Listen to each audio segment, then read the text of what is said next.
So we have seen so far for Kingdom Hearts 3 has a large amount of abilities, and honestly almost an overwhelming amount of them, and with that comes the worry of balance in a few ways. One being the balance between the abilities compared to one another, such as do all the abilities have the same potential for use as others, because as we've seen throughout the series in almost every game, there has been one or two abilities as a whole that have just trounced the rest and make the rest basically useless. It's the old, why would I use this when this is obviously better? And an example would be balloons in Dream Drop Distance and shot logs in Birth by Sleep. These things are leagues ahead of usefulness than a lot of things in the game. This can also go for Kingdom Hearts 2 with maybe drive forms outshining or outclassing that of summons on almost any difficulty other than maybe critical. The next form of balance, comparing the abilities and strength that you have compared to the difficulty of the enemies, because otherwise without the balance of this, games could become either too easy or too difficult, and luckily due to the games having multiple difficulties,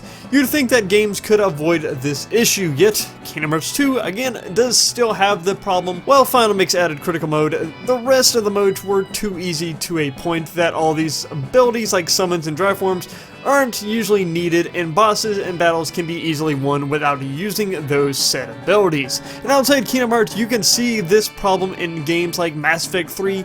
They have all these abilities that you could have in other games, yet they were much less viable or needed than in the other games in the series like Mass Effect 2. This effect, as for many, can be seen as a game attempting to be more casual, but it seems that later games in the series seem to do this. As Kingdom Hearts 1, Mass Effect 1 and 2, Fallout 1, 2, and 3, and Elder Scrolls titles before Skyrim were all seemingly more difficult, require a larger use of abilities that are given to the player when it comes to battling and traversing through the game. Then there's a final balancing act, and that relates to what I was just talking about, a balance between casual and the more dedicated fan base at hand, as if you pander to one too much, then maybe you will lose out on one of the two fan bases. And as many choices so far from the world choice and art style, you can see that Kingdom Hearts 3 is trying to be somewhat, I say, more pandering to outsiders, but yet still keeping their core fan base in mind. Yet the question is, how will Kingdom Hearts 3 as a whole stand up to balance all this stuff? Which is kind of hard to come by, and let's first look at the first point I made, the balance between each ability to one another. As of now revealed abilities that we have so far for Kingdom Hearts 3 is Drive Forms, Summons, I'm gonna assume Summons, Keyblade Transformations, Attraction Flow, Shot Locks, Flow Motion, Limits, and also magic with new abilities such as being able to skate on Blizzard that we've seen in some of the trailers, and also most likely abilities like Glide 2. I probably missed a few though.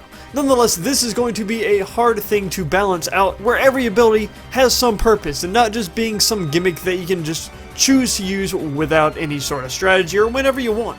And I'm not saying every ability has to have the same prominence and strength, but making each ability have some sort of use throughout the games would help to add depth to it. And I think that's what, from what we've seen so far, that's what they're doing over in Osaka, who honestly have had trouble with balance in the past throughout Birth by Sleep and Dream Drop Distance. Yet in the battle with the Rock Titan, we see that you are able to kind of fight this guy in two different ways, or using two different abilities, maybe even more, but using abilities together to fight this boss, as we've seen with Sora using Attraction Flow to move around the enemy, and also then Flow Motion to climb up the enemy. And this is what I really want to see, a choice of strategies when it comes to fighting different bosses. As in one time that I fight the boss, I can do it one way, but if I replay through it, maybe using this other ability that I found in conjunction with another ability might work out better. And this moves into difficulty. The enemies need to have a way of counteracting us as players in order to make us use different strategies in order to defeat them. And also to avoid making it too easy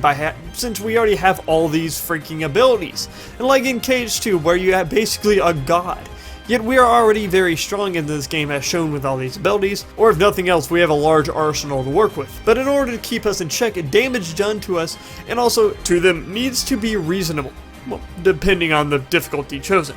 And the use of strategy for all bosses is something that will be needed in order to keep things balanced between strategic and fast-paced action. And Kingdom Hearts 2 Final Mix on Critical Mode does this very well, making these battles that were easier in other difficulties much more difficult and are needed for strategy, and to take use of mechanics placed in the game like summons and even reaction commands, which weren't needed before. Then, lastly, the balance between casual players and more in-depth players. And in general, these games aren't the hardest to get into, but being related to Disney, they do have an audience that will be younger, for the most part. There's a lot of people now that seem to be around the teenage or 20 years of age just because they started out with the series, but it is going to be pandering to somewhat of the younger crowd. And that means creating a game that even if you aren't caught up on the story or the best at figuring out puzzles or fighting, they can still enjoy the game. Yet they still want to make the game strategic, deeper, and for the story to be completed. And that is where the story and combat for Kingdom Hearts 1 and Kingdom Hearts 2 have been hit or miss. As for Kingdom Hearts 1, the story is probably the easiest of any to understand. While it is the starting point of the series, and also not actually built to make more games, so kids could easily pick up, for the most part, on it. And even teenagers could enjoy it with the added Final Fantasy aspect, and also the story still being good either way, I think.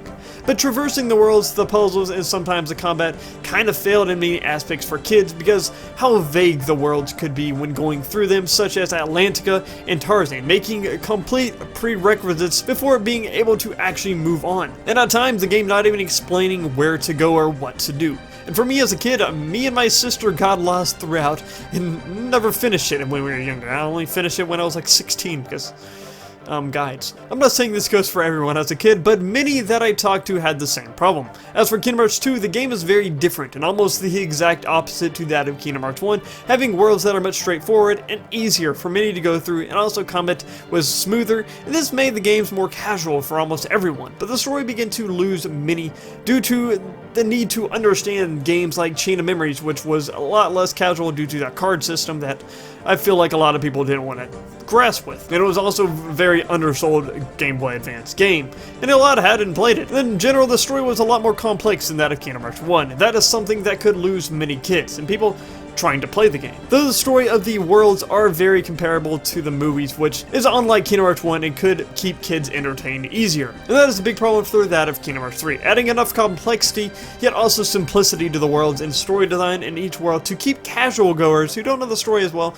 and also kids entertained, and also those dedicated to the series, keep them intrigued and having to figure out the ins and outs of the combats in the world. And also the biggest thing is making a story that makes sense for everyone, due to there being many games that have been released in Kingdom Hearts 2, and the story has gotten a lot more complicated. And in my opinion, they need to make a story that can stand alone, to which those not dedicated to the series can understand. And the inclusion of very recent movies as we've seen so far, such as Tangled and Big Hero 6, can bring in those that aren't extremely into the story. And sure, there are the remasters that can help teach those stories, but I believe that to be a very successful game in general for any series, and to bring in new fans, even sequels need to be able to stand alone as its own game. This goes for almost any movie too, and honestly any sort of media with a sequel. Yet this isn't all the time, but as for most series, and this series in general, I believe it's needed. They obviously think so too, picking these worlds, and also more Disney-like art style, going away from that sort of Final Fantasy sort of vibe. But with promoting to more casuals, they still need to have the balance with giving us a story that they've been building up this entire time, to fill in the holes and answer the questions, and to end the saga to make it truly complete. And that is it for my rambling. I will say, this game does not have to be 100% balanced. I don't even expect it to be. But I do think if they want it to be popular, sell well, and honestly be one of the best games in the series, they need to match the expectations as Kingdom Hearts fans, and then to also pander somewhat to the new fans. And I believe keeping and following the ideas of balance that I've brought up in this video, they are somewhat needed. I do have confidence in what I've seen so far, and I have confidence in Osaka team. While they've let us maybe somewhat down in the past, I do have confidence in them now.